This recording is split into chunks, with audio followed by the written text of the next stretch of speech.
Kahit kailan hindi ko pinaghihiwalay ang puso ko sa utak ko. At ikaw naman, ilang gabi kang binili ni Rodel. Sabihin mo sa akin kung anong lalaman nito. Ilabas mo sa akin kung anong nararamdaman nito.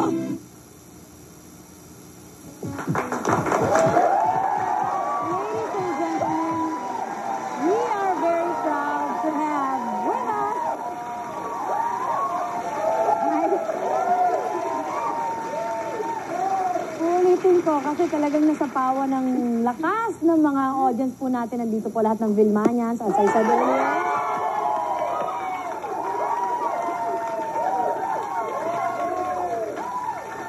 Talaga naman, napatunayan na natin. Walang kakupas-kupas po mga kaibigan. We are very proud to have with us this afternoon, the star for all seasons, Ms. Gemma Santos.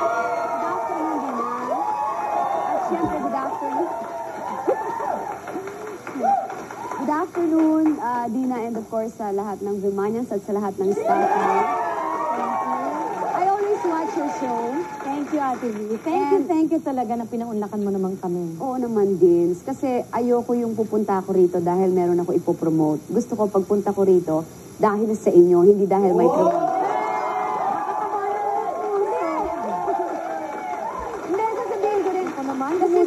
Puso ko. Dins, hindi ko feeling. But it's true. Kasi remember also sa Vilma, kung naalala ng mga fans, every time na medyo nag-a-absent ako doon, sinong unang pumapalit? Miss Dina Bona. Yeah! Thank you. Thank you, Ate.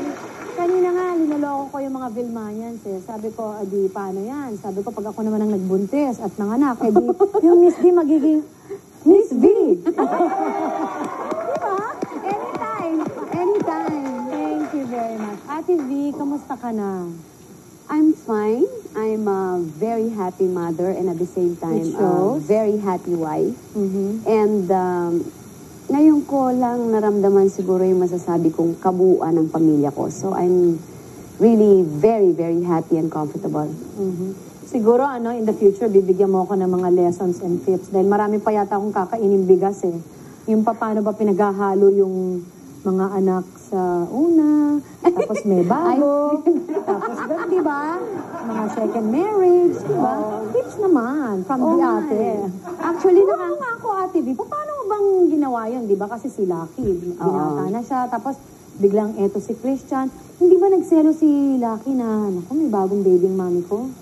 Parang ayaw pa sabihin magkaiba yung ama.